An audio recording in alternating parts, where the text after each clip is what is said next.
c'est muni de mon nouveau Samsung Galaxy A22 5G que je vais vous parler de ce sujet aujourd'hui. Alors, je vais le déballer devant vous tout en vous disant quel compromis finalement vous faites avec ce type d'appareil par rapport à la gamme des Galaxy S. Alors, évidemment, je ne vais pas vous parler du Galaxy A22 en soi parce que finalement, il n'est pas très intéressant. Ce qui m'intéresse ici, c'est vraiment plus le sujet de qu'est-ce que vous faites comme compromis si vous optez pour un Samsung Galaxy de la série A plutôt que de la série S. Parce que le A22 en soi, finalement, c'est vraiment pas le plus intéressant de la gamme. C'est un smartphone que j'ai reçu, je l'ai pas choisi. Je l'ai reçu de mon employeur parce que je dois tester une application mobile sur Android et sur iOS. Et donc, j'ai reçu un smartphone Android et un smartphone iOS. Le smartphone iOS, je vais le déballer avec vous prochainement. Et le smartphone Android, le voici. C'est le A22.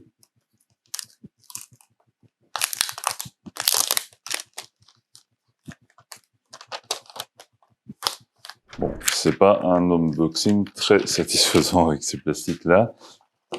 Alors, dans cette gamme de prix, évidemment, on a encore les chargeurs. Maintenant, les Samsung Galaxy haut de gamme, ils ont même plus le chargeur dedans.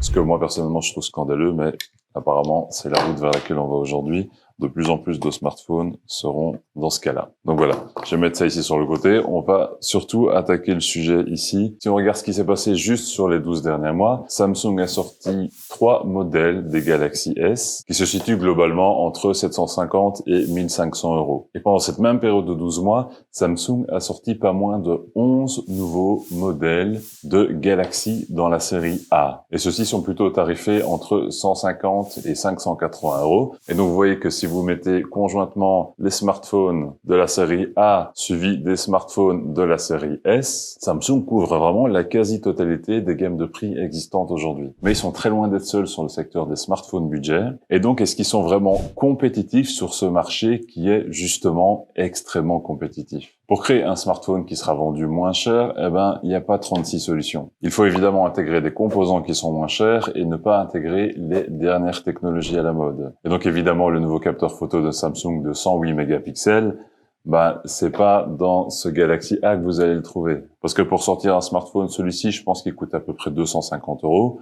Dans un smartphone de ce prix-là, forcément, Samsung a dû faire beaucoup de compromis pour pouvoir le proposer. Et donc, c'est vraiment un jeu d'équilibriste que les constructeurs de smartphones doivent faire pour trouver vraiment les bons compromis, les bons endroits sur lesquels il faudra raboter pour que le smartphone soit toujours intéressant et qu'il soit compétitif par rapport aux modèles qui seront vendus par d'autres constructeurs, mais sur la même gamme de prix. Mais par rapport à tous ces constructeurs de smartphones low cost, dont le fer de lance est vraiment de pouvoir proposer le meilleur appareil possible au meilleur prix, Samsung est quelque peu dans une position délicate, parce qu'en étant présent sur absolument tous les segments, en étant trop compétitif sur une gamme, on risque de cannibaliser les ventes d'une autre gamme, évidemment. Et plus particulièrement des Galaxy S, sur lesquels Samsung fait beaucoup plus de marge que sur ce type d'appareil. Et c'est finalement un peu une position schizophrénique sur laquelle se trouve la marque, là où d'autres constructeurs vont vraiment pousser les limites de ce qu'il y a moyen de faire dans un certain budget, Samsung, lui, va être obligé de toujours garder des facteurs différenciants entre ces différentes gammes, et donc est naturellement obligé de se freiner un petit peu, particulièrement quand on parle de ce type d'appareil. Et le truc aussi, c'est que ces facteurs différenciants, ils sont même obligés de les maintenir d'une année à l'autre. Je m'explique. Si Samsung proposait son S21 de l'année dernière au même prix que le A22 de cette année, pourquoi finalement acheter le S22 qui sortira l'année prochaine, alors que le S21, qui finalement est quasi équivalent, coûte 4 fois moins cher. Donc en plus de devoir faire un petit jeu d'équilibriste entre ces différentes gammes, il faut faire attention aussi d'avoir les appareils plus haut de gamme des années précédentes, qui soient toujours à un prix idéal pour Samsung évidemment, pour ne pas cannibaliser les ventes des hauts de gamme de cette année. Mais donc ça veut dire que les smartphones bas de gamme doivent rester inférieurs à ces smartphones de l'année passée. Et donc c'est vraiment tout un jeu d'équilibriste que Samsung doit faire pour ne pas cannibaliser les ventes de ces gammes supérieures. Et autant vous dire que c'est quasi impossible. Et donc la question qui se pose naturellement pour nous futurs acquéreurs de nouveaux smartphones, c'est est-ce que ces smartphones Galaxy A, quel que soit le numéro qui se trouve derrière le A, est-ce qu'ils sont vraiment compétitifs ou est-ce que on doit faire un compromis qui est trop important par rapport à ce que proposent d'autres constructeurs qui sont davantage présents sur le low cost? Est-ce que cet équilibre est bien dosé et est-ce que votre futur smartphone devrait se retrouver entre le Galaxy A1 et le Galaxy A99? Ou est-ce que pour le même prix ou un prix équivalent, on peut avoir nettement mieux? Tout d'abord, soyons honnêtes. La Galaxy A, ça vous donne vraiment pas une impression de haut de gamme. Quand vous comparez ça à un Galaxy S, il y a un monde de différence. Ici, vous êtes vraiment sur des coques en plastique. C'est du plastique de qualité, hein. Je suis pas en train de dire que c'est du toc, mais ça reste des coques en plastique comparées aux coques en verre des smartphones qui sont plus haut de gamme. Alors la bonne nouvelle ici, c'est que finalement, sur le low cost, quasi tous les appareils sont en plastique, soyons honnêtes, c'est un matériau qui est nettement moins cher. Et s'il faut faire des coupes budgétaires sur les composants, autant le faire sur ça plutôt que sur des fonctionnalités qui vont être essentielles. Quitte à raboter quelque part, autant raboter sur les matériaux avec lesquels est fabriqué l'extérieur du smartphone. Donc ça, pour moi, c'est clairement un bon choix, il n'y a pas photo. Mais là où ça va se gâter un petit peu, c'est sur les performances. Vous allez observer un immense gap de performance entre un Galaxy S et un Galaxy A, mais aussi entre n'importe quel autre smartphone budget et un Galaxy A.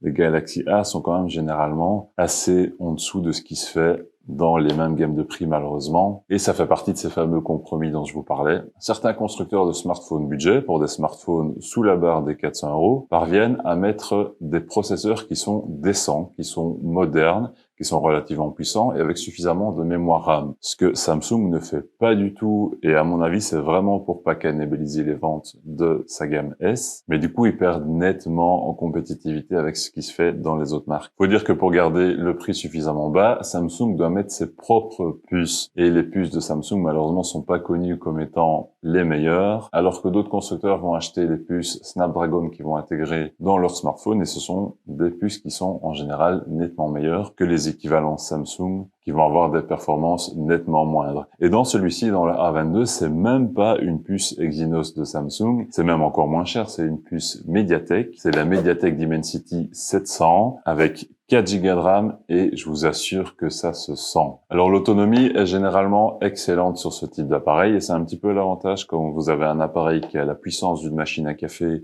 et un écran qui manque cruellement de luminosité, c'est que du coup, ça draine pas tellement la batterie et donc vous avez une autonomie qui est très correcte. Du coup, vous tiendrez largement la journée avec un appareil de ce type. Mais personnellement, moi, j'aurais préféré un petit peu plus de puissance et un petit peu moins d'économie. Mais il faut faire avec ce que Samsung nous propose. Donc, parfois, ça vaut la peine d'aller voir dans d'autres marques et je vais vous faire des recommandations un petit peu plus tard dans la vidéo. Ensuite, en photo et en vidéo, faut vraiment pas compter sur ce type d'appareil. Vous voyez qu'il a 4 capteurs à l'arrière. En réalité, c'est 3 capteurs et un capteur de profondeur. Et alors, il y a un capteur frontal à l'avant. C'est à peu près la même chose pour tous les appareils de la gamme A. Mais malgré un capteur principal de 48 mégapixels, vous obtiendrez des photos qui sont nettement meilleures. Par exemple, sur un capteur 12 mégapixels d'un Google Pixel 4a qui est sorti un an avant celui-ci. Donc les Galaxy de la série A sont connus pour faire des piètres photos, sauf si vraiment toutes les conditions sont réunies. Vous avez une belle luminosité à l'extérieur et vraiment toutes les conditions sont réunies, rien qui bouge. Alors il va faire des photos qui sont décentes. Pas qui sont excellentes, mais qui sont tout à fait décentes et utilisables. Par contre, Samsung nous a quand même habitués à quelques belles choses sur sa série A. Samsung excelle particulièrement sur les écrans de manière générale. Alors celui-ci, c'est clairement pas un des meilleurs. Il manque cruellement de luminosité, comme je vous l'ai dit tout à l'heure. C'est assez handicapant en extérieur parce que vous allez avoir beaucoup de difficultés à pouvoir voir ce qui se trouve sur votre écran. Mais globalement, en dehors de ce type de cas,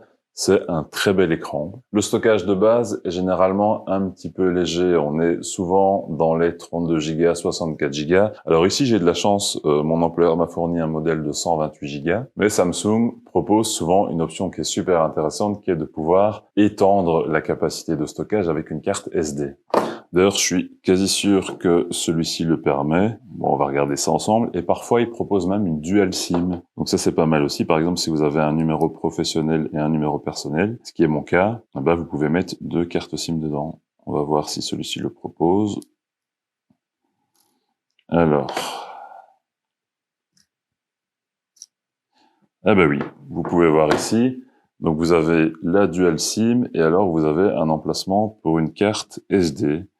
Donc ça c'est quelque chose que Samsung propose assez souvent et c'est vraiment cool. Et franchement, vous trouvez ça sur très peu d'appareils encore aujourd'hui. Et alors, un gros point positif sur les smartphones Samsung, c'est le software. La surcouche One UI, qui ici est associée, si je dis pas de bêtises, à Android 11.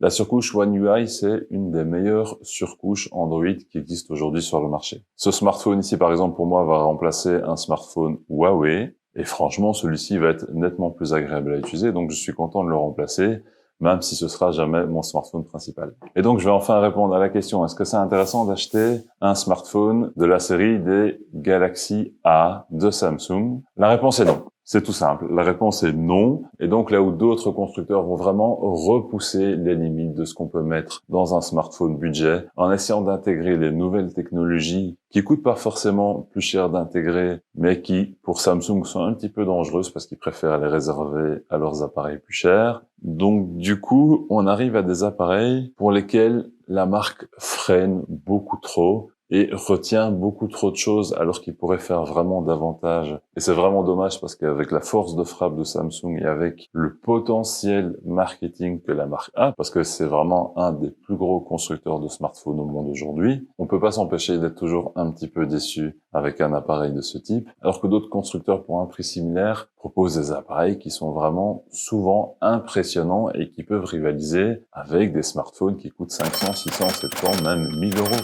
Et donc du coup, si c'est un smartphone budget que vous trouvez, il y a vraiment quelques références intéressantes. Alors je vous mets toujours des liens en description. Donc ici, je vais vous mettre quelques recommandations dans la description. Mais vous avez notamment des alternatives chez Xiaomi, par exemple, avec le Redmi Note 10 Pro, qui est vraiment meilleur sur quasi tous les points, sauf peut-être le software, parce que le software de Samsung est meilleur que celui de Xiaomi. Mais sinon, sur tous les autres points, le Redmi Note 10 Pro est nettement meilleur qu'un appareil Samsung de prix équivalent. Si vous recherchez vraiment un maximum de performance pour un prix équivalent, il y a le Poco X3 qui est vraiment très intéressant. Et je pense aussi de tête au Realme 8, qui est vraiment très très compétitif par rapport à ce type d'appareil et qui vous donnera globalement un meilleur appareil pour le même prix. Mais je vous mets toutes ces recommandations et encore davantage dans la description de la vidéo. Il y a vraiment de très beaux appareils pour ceux qui veulent pas dépenser plus de 500 euros et ils sont même relativement compétitifs par rapport à des appareils d'autres marques qui coûtent plus de 500 euros. Si vous avez aimé la vidéo, mettez un petit like. Si vous l'avez détesté, expliquez-moi en commentaire pourquoi vous n'avez pas aimé. Et surtout, qui que vous soyez, abonnez-vous à la chaîne et, comme d'habitude, bonne semaine tech à tous.